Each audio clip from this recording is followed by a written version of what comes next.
আমরা কিতাব পাঠাচ্ছি। সর্বপ্রথম আমরা মানবকুলে জন্ম দিচ্ছেন, আর হাত পাও চোখ মুখ সম্পূর্ণ দেওয়া আল্লাহর দেওয়া এক নিয়ামত।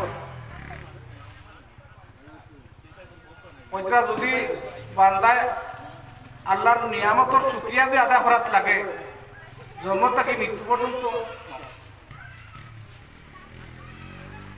যদি আদায় করে, কিন্তু নিয়ামতের শুকুর গুজার শেষ করতে পারত না। আল্লাহর নিয়ামতের শেষ হইত না। আল্লাহ নিয়ামত গনিয়া করে শেষ করতে পারতো না। সারা গাছের ডাল দিয়ে যদি কলম বানায়, আর সমুদ্র দিয়ে যদি কালি বানানি হয়, সাগরের পানি দিয়ে যদি কালি বানানি হয়,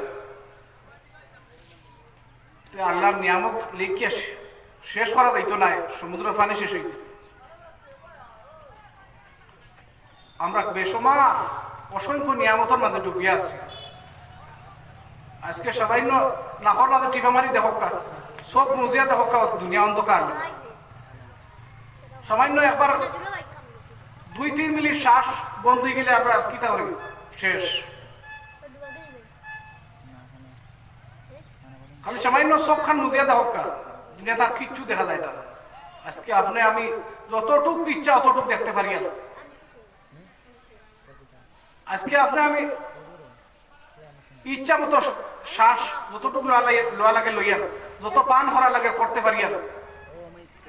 আজকে বেসমার নিয়ামতের মাঝে ডুবিয়া থাকার পরে আল্লাহ নাশুকরি করে, আল্লাহ আমাদের লাইন শাকারতুম লাযীদান্নাকুম, বান্দায় যখন নিয়ামত পাইয়া নিয়ামতের নাশুকরি করে, আমি নিয়ামতের চিনাইয়া নেই গিয়ে ইলা দেখছি আমরা সব সামনে আসছি। বান্দা যখন নিয়ামতের পাইয়া নিয়ামতের শুক্রিয়া আদায় করে, আল্লাহ বলতে আমি নিয়ামতের বাড়াইয়া দিই। আর যখন না শুক্রি করে নিয়ামতের আমি চিনাইয়া নেই গেছি, উঠে নেই গি। এলা বহুত মানুষের শ্বাসকষ্ট আছে, দেখছি শ্বাস টানতে পারল না, শ্বাস পাইতরা না, অক্সিজেন কিনিয়া ব্যবহার করবা। মেডিকেলে গিয়া 2-3 দিনের লাগে 2-3 লাখ টাকা খরচ করিয়া অক্সিজেনটা ব্যবহার করিয়া, এরপরে কোনো গ্যারান্টি নাই। যদি এই শ্বাসটা, এই হাওয়া বাতাসটা যদি আমরা কিনিয়া যদি অক্সিজেনটা যদি ব্যবহার করা লাগতো, আজকে কোনো মানুষ জমিনের মাঝে বাঁচতে পারলাম না। আজকে আপনার যত মূল্যবান যত জিনিস আল্লাহ আমরা আপনার লাগে বেকদরি করিয়া দিচ্ছে, বিনামূল্য করে দিছে।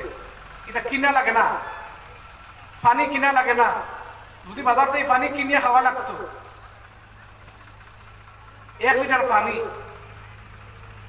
পুরা 20 টাকা করে কিনিয়া খাওয়া লাগে। ওখানে পানি কিনিয়া বাজার থেকে খাওয়ার সিস্টেম আছে, প্রচলন আছে, চলে।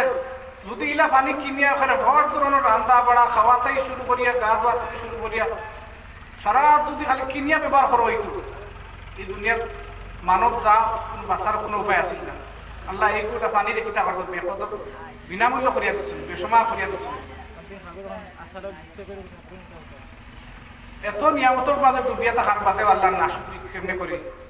আল্লাহ পাক তাবারাকা ওয়া তাআলা কইতরা, লাইন শাকারতুম লাযীদান্নাকুম, বান্দারে তুমি যখন যদি আমার নিয়ামত পাইয়া নিয়ামতের যদি শুকরিয়া আদায় করো, আমি নিয়ামত কিতা করব বাড়াইয়া দিব। ওয়া লাইন কাফারতুম ইন্না আযাবি লাশাদীদ, আর যদি নাশুকরি করো আমি নিয়ামতকে আমি কিতা করব উঠাইয়া নিমু, চিনাইয়া নিমু কি, আর এর মাঝে কঠিন আযাব দিয়া তোমাদের কিতা করব, হালাক করব। আজকে আপনি আমি অত এই জোয়ানকিটা একটা নিয়ামত, এই জোয়ানকিটা যার মাঝে নাই হেরে জিকার করবা, এটা খিলে লাগে। আজকে বুড়া কি হালত, একজন মানুষ যদি 60 থেকে 65 বছর মানুষ হায়াতে জিন্দগি পায়, জোয়ানকিত মানুষে কিছুদিন যাই গিয়া মানুষের ধর্ম বুঝতে বুঝতে প্রায় 15 বছর যাই গিয়া, আরো 15 বছর যাই গিয়া শিক্ষা অর্জন করা, আরো 15 বছর যাই গিয়ে ঘুমে, আরো 15 বছর যাই গিয়া শেষ যে সময় বেল ডুবিয়া লালিয়ে পড়িয়া ও সময় মানুষ মস্তি থেকে মাইল হয়, আল্লাহ আল্লাহ রসুলের কথা খেয়াল হয়, তখন এই সময় আপনি আমার আঠু জোড়া জোড়া দৌড়িলায়, চকুত দৌড়িলায়, নয়নও দৌড়িলায়, তখন এই সময় সুবহান রাব্বিয়াল আযীম খাত গিয়ালে আপনি আমার খানি আইয় কফ আয়, হর ধরনের শরীরের ইন্দ্রিয়ের মাঝে হর জোড়া জোড়া আপনার আমার মাঝে বাধা দেয়।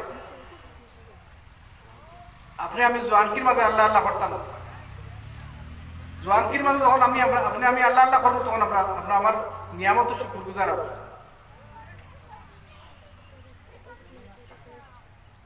أعوذ بالله من الشيطان الرجيم. بسم الله الرحمن الرحيم.